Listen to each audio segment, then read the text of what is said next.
Hello বন্ধুরা, চলে এলাম কিন্তু আরও একটা পার্ট নিয়ে। তো এই পারে আমরা চলে এসেছি ফেরিতে করে, নদী পার করে।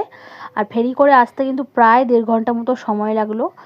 আর নদীর মাঝখানে যা হাওয়া, প্রচণ্ড হাওয়া। যাই হোক, তো এই পারে এসে দেখলাম একটা জিনিস আমার খুবই ভালো লাগলো, যে এখানে সবাইকে কিন্তু পানীয় জল দেওয়া হচ্ছে একদম ফ্রিতে, প্যাকেট প্যাকেট করে। খুবই ভালো। আর যে জটা চাইবে নিতে পারো, ওরকম কোনো ব্যাপার নেই যে একজনকে একটাই দেওয়া হবে। আর যে জিনিসগুলো খারাপ লাগলো এবার সেগুলো তোমাদেরকে বলি। এমন এখানে ব্যবস্থা যে 1 মিনিটের রাস্তা তোমাদেরকে 12-10 মিনিট ধরে হাঁটিয়ে হাঁটিয়ে নিয়ে যাবে। যাই হোক, টোটো বাস যেখানে নামাচ্ছে সেখান থেকে আরও গঙ্গাসাগর প্রায় 1-1.5 কিলোমিটার দূরে, মানে হাঁটা প্রচণ্ড এখানে। যাই হোক, তো আমরা প্রায় এখন পৌঁছেই গেছি হেঁটে হেঁটে। দেখো গঙ্গাসাগরের সামনে। প্রথমেই আমরা কিন্তু স্নান করে নেবো, যেহেতু স্নান করতেই আমরা এসছি।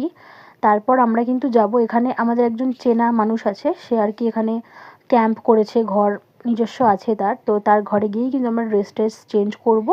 তারপর উনিই আমাদেরকে নিয়ে যাবে মন্দিরে, যেহেতু ওনার কাছে ভিআইপি কার্ড আছে, সেজন্য আমাদের কিন্তু লাইনে দাঁড়াতে হবে না। তাড়াতাড়ি করে কিন্তু আমরা মন্দিরে গিয়ে দর্শন করে বেরিয়ে যাব।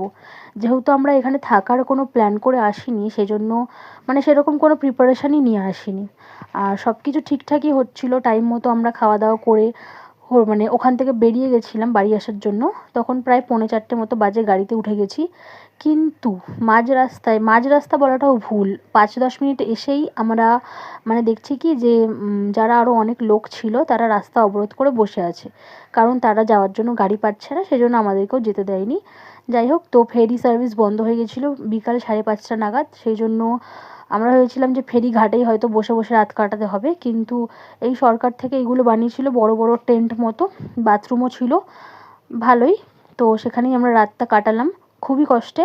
যাই হোক, তো তারপরের দিন দেখো বাড়ি যাওয়ার জন্য বেরিয়ে গেছি, ব্রেকফাস্ট করছি, চা খাচ্ছি।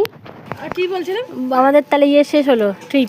আজকে আমাদের গঙ্গাসাগর মেলা শেষ। এরা বলছে যে ডায়মন্ড হাওড়ায় যাবে, কিন্তু আমরা যাবো না। কিন্তু আমরা যাওয়ার এনার্জি নেই, প্ল্যান আছে, কারণ আমার কলেজ আছে, আমার মায়ের স্কুল আছে, আর এনার্জিও নেই। তাই জন্য দেখি কি করে এখন ওরা ডিসাইড করবে। চলো ব্লগটা তাহলে শেষ করে দিলাম, টাটা করে দাও। তুমি টাটা করে দাও। বলছি আমরা কি ডিসাইড করব? হ্যাঁ চলো টাটা। তখন ব্লগটা এখানে শেষ। Like, subscribe and comment. Finally এত অপূর্ণ করে কলকাতায় ফিরে এলাম, তাই তো? হ্যাঁ তাই। মামন্দি কই বলো, কেমন লাগলো? ভালো লাগলো? তোমার দেখে বোঝা যাচ্ছে এত খুবই ভালো লেগেছে। অপেক্ষার পরে কলকাতা ঢুকছি, মাথা খারাপ। এখন আরো ভালো লাগছে।